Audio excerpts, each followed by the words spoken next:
மா கொள்முதல் விலை கிலோவுக்கு 13 ரூபாய் நிர்ணயிப்பது உள்ளிட்ட கோரிக்கைகளை வலியுறுத்தி கிருஷ்ணகிரியில் அதிமுகவினர் உண்ணாவிரத போராட்டத்தில் ஈடுபட்டு வரும் நிலையில் போராட்டக் களத்திலேயே 2 டன் மாம்பழங்களை கொட்டி எதிர்ப்பு தெரிவிக்கப்பட்டது. இது தொடர்பான தகவல்களை செய்தியாளர் விஜயபிரபாகரனிடம் கேட்கலாம்.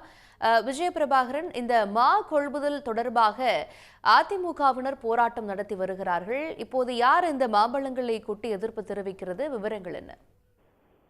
கண்டிப்பாக கிருஷ்ணகிரியில காலையில இருந்து அதிமுக சார்பாக ஒருங்கிணைந்த மேற்கு மற்றும் கிழக்கு அதிமுக சார்பாக மா விவசாயிகளுக்கு ஆதரவாக உண்ணாவிரத அறப்போராட்டமானது நடைபெற்று வருகிறது. அவர்கள் கோரிக்கையாக மா ஒரு கிலோவிற்கு 13 ரூபாய் அரசு விலை நிர்ணயம் செய்யப்பட வேண்டும் மற்றும் அழுகிய மாம்பழங்களுக்கு இழப்பீடாக ஏக்கருக்கு 30,000 வழங்க வேண்டும் உள்ளிட்ட கோரிக்கைகளை வலியுறுத்தி இந்த உண்ணாவிரத அறப்போராட்டமானது நடைபெற்று வருகிறது. அதிமுகவின் துணை பொதுச் செயலாளர் KP முனுசாமி தலைமையில் நடைபெற்று வரும் இந்த உண்ணாவிரத போராட்டத்தில் மாநிலங்களவை உறுப்பினர் தம்பிதுரை, முன்னாள் அமைச்சர் பாலகிருஷ்ண ரெட்டி உள்ளிட்ட 2000க்கும் மேற்பட்ட அதிமுகவினர் கலந்து கொண்டுள்ளனர். இந்த போராட்டத்தில் 2 டன் அளவுள்ள மாங்காய் தோட்டத்திலிருந்து அறுவடை செய்து டிராக்டரில் கொண்டு வந்து போராட்ட களத்திற்கு முன்பு கொட்டப்பட்டுள்ளது.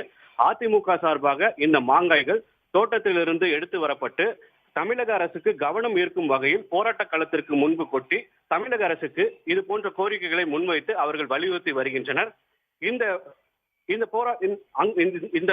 அப்பொழுது அந்த மாங்காயில் இருந்து பாம்பு ஒன்று வெளியேறியது. அங்குமிங்குமாக ஓடிய பாம்பு போராட்டத்திலிருந்து அதிமுகவினர் ஓடியதால் காலில் மிதிப்பட்டு பாம்பு அங்கேயே உயிரிழந்தது. இந்த மாங்காய்களை கொட்டி இவர்கள் தமிழக அரசுக்கு கவனம் ஈர்க்கும் வகையில் இந்த மாங்காய்களை கொட்டி அவர்கள் தமிழக அரசுக்கு வலியுறுத்தி வருகின்றனர்.